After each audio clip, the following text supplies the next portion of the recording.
Naalala nyo ba mga kaibigan yung kumalat na sparring between the Champ Nonito Donaire at saka ni Champ Cuadrolas mga kaibigan? Marami ang mga vlogger ni Cuadrolas na nagpakalat no. Abangan nyo ang sparring na naganap between Nonito Donaire at saka Cuadrolas kasi. Well, in fact, no, marami ang mga fans na nag-aabang ng sparring na yun, pero hanggang ngayon wala pa rin, walang video na lumabas.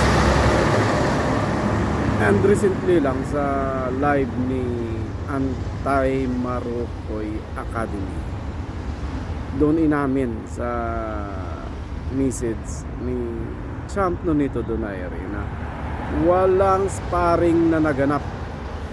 At nagtaka siya paano nila pinakalat yun. So logic lang mga kaibigan, yung isang champion di makikipag-spar sa isang champion, wala pa akong nakita. Yung mga vlogger talaga para lang may sensational na mga topic, saka para may mapag-usapan, kung ano-ano na lang yung binablog. Like pa nila yung dabutong line, di ba? O yung mga sakadal na mga vlog mga kaibigan. Ang nakakatuwa is itong mga lutang natics ng mga fans. Nag-aabang na parang mga alam mo yung mga inakay na ibon.